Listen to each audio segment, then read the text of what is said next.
bien, c'est redire à quel point, pour la France, l'éducation est notre priorité. C'est la priorité qu'a définie le président Macron. C'est la priorité pour le secteur primaire, pour le collège et le lycée. Et c'est aussi la priorité pour l'universitaire. Alors ce soir, cette cérémonie, ce Ndougou, était dédiée aux 100 boursiers que la France parraine. Et juste à côté de moi, j'ai les deux plus jeunes boursiers, je devrais dire les deux boursières, qui viennent l'une du lycée Mermoz, l'autre du lycée Jeanne d'Arc, que nous allons accompagner et qui vont passer dans quelques jours leur baccalauréat. Mais nous avons aussi des post-doctorants, nous avons des doctorants, nous avons des chercheurs, nous avons des artistes, nous avons des fonctionnaires. Donc le public est très large. Et c'est l'occasion aussi pour moi de rappeler que la France se veut véritablement une terre d'accueil pour les étudiants. Il y a plus de 330 000 étudiants étrangers en France, dont 10 000 étudiants sénégalais. L'année dernière, nous avons augmenté de 40% le nombre d'étudiants sénégalais. On est passé de 2500 à 3500 qui sont entrés en France. Et nous avons multiplié les dispositifs.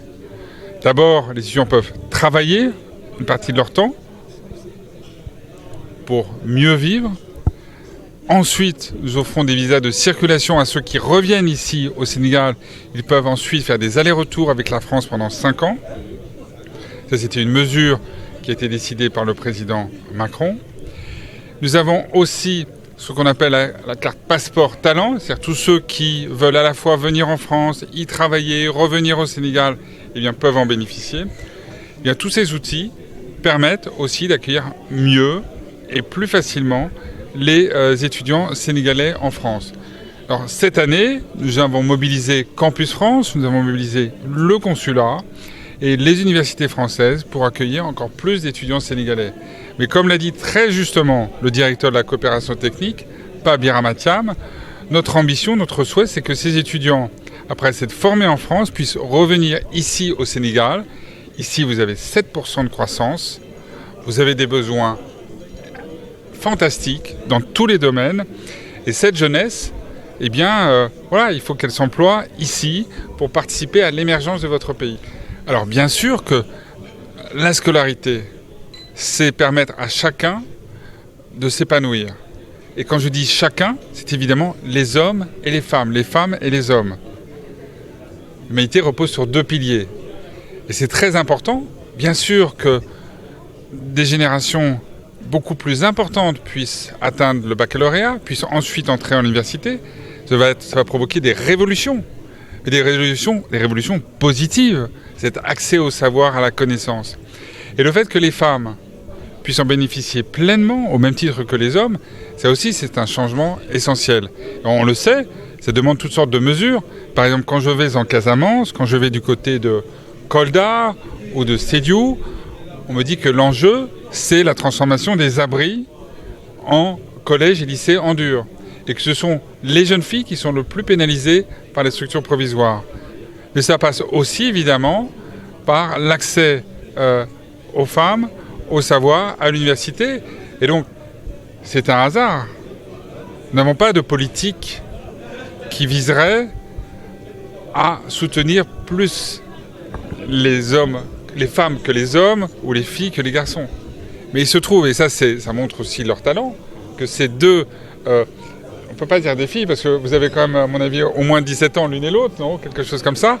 Donc, en tout cas, que ces jeunes femmes, c'est un hasard que ce soit deuxième femme, ce soit des femmes qui ont été choisies. Mais ça montre que voilà, vous avez un potentiel extraordinaire. Elles m'ont parlé de leurs études qu'elles veulent faire.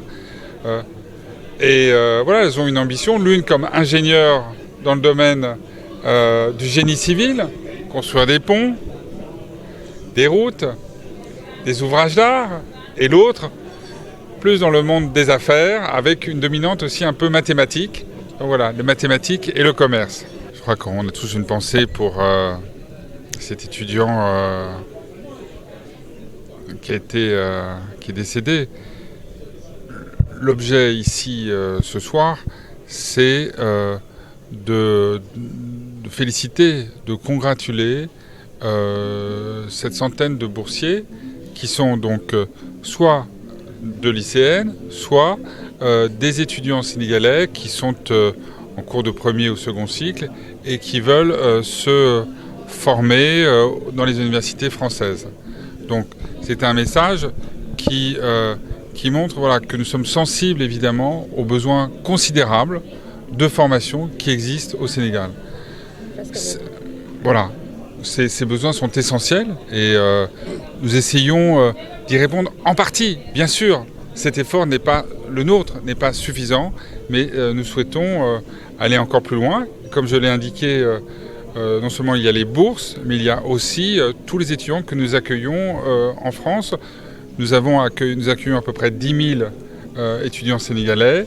L'année dernière, les nouveaux étudiants sénégalais qui sont arrivés, ils étaient 3 500. 40% de plus que l'année précédente. Et nous souhaitons aller encore plus loin, mobiliser Campus France, le consulat, les universités françaises pour accueillir de plus en plus d'étudiants sénégalais. Donc ça, je crois que c'est la direction que nous prenons. Mais à côté de cette direction, nous essayons aussi d'encourager les écoles et les universités françaises à venir s'installer ici au Sénégal. Il y a déjà eu des accords importants. Je visitais par exemple Subdeco qui m'a parlé des partenariats qu'il avait noués avec des écoles en France. L'IAM, l'ISM, l'UCAD, l'école polytechnique également ont conclu des accords. Nous voulons les renforcer, les développer. C'est pour ça que le projet sans doute phare qui a été annoncé ici lors de la visite du président Macron début février, c'était le lancement d'un campus universitaire franco-sénégalais pour faire en sorte que ces formations de qualité, ces formations d'excellence soient disponibles, soient accessibles aux étudiants sénégalais ici, sur place.